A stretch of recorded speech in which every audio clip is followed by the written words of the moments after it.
At ikaw na nakikinig na lagi na lang na pagtitripan. Kumbaga laging naiiwan, laging sinasaktan, laging niloloko at laging pinagpapalit. Ay, kuhang-kuha na kita. Kuhang-kuha ko na ang iyong karanasan, ang summarized love story mo. Oo. Diba? Hindi ka ba napapagod kasi mga ganyang pagkakataon at instances ay paulit-ulit nang nangyayari sa love life mo. Diba? Ang tanong ko dyan, hindi ka ba napapagod? Ang hilig mong pumasok sa relasyon na kung saan walang label. Diba? Walang commitment, kaya ang ending, lagi kang talo, laging ikaw yung nag-move on, lagi kang nga. Aminin mo. Mahal. Ano ko sa'yo? Ay, nandito na naman ako na. Happy Monday na. Umulan no? Ang lamig ngayon, no? Na talaga nga namang ang bilis magbago ng panahon.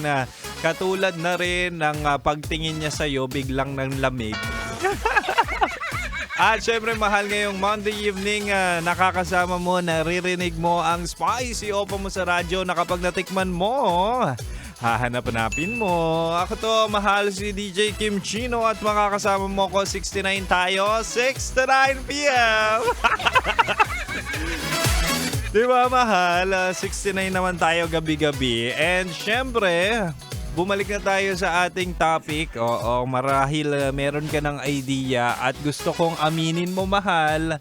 Aminin mo na minsan ka nang sumugal sa mga no-label relationship na yan. Diba? Na kasi baka nga magkaroon ka ng opportunity para makatikim ng thrill.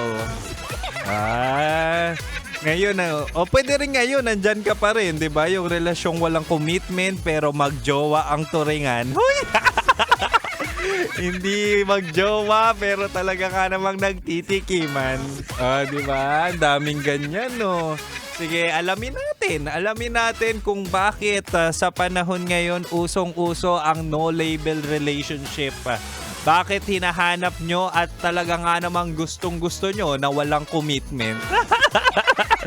Tonight sa ating Chinitalks, usapang pag-ibig mula sa chinito ng buhay mo, ibibigay ko ang 3 rason kung bakit masarap ang walang label. Ito na, mahala. Una, masarap ang walang label relationship kasi walang rules. Pwede ka magmahal ng todo, pero pwede ka ring umatras kinabukasan. Di ba? Yung ang lambing-lambing mo ngayon, kinabukasan, meron ka ng iba. Okay lang yon. Di ba? Okay lang yun sa no-label relationship. Hindi ka nakakulong sa isang tao. Pwede kang makipag-date sa marami. Pwede kang tumikim ng marami.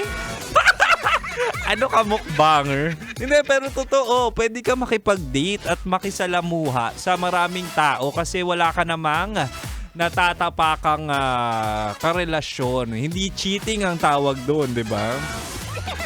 Pero on the other side, mahal, kapag ikaw naman ay talaga nga namang na-fall sa no-label relationship partner mo, wala kang karapatan, di ba? Wala kang karapatan magselos, wala kang karapatan na manghingi ng update, wala kang karapatan kasi walang kayo. Yan. Pero gustong-gusto nyo pa rin, no? Para madaling bumitaw kapag ayaw nyo na. Kapag hindi nagustuhan yung lasa, pwede nang iluwa. Uy! Alam ko yan. Pero okay yan. Okay yan sa mga nag-e-explore. Okay yan sa mga bata. Hilig mo pa naman bata. Anyway, mahal, isa pa lang yan sa mga rason kung bakit talamak ngayon at gustong-gusto nyo ang no-label relationship. Meron pa akong 2 dito. Tingnan natin kung pasok sa banga. Oo. At syempre hanggang 9 PM mo pa ako malalasap. Anyway, mahal, manatiling nakatutok dito lang kay Kim Chino. Dito lang sa 90.7 Love Radio. Kailangan pa bang i-memorize yan? Basic.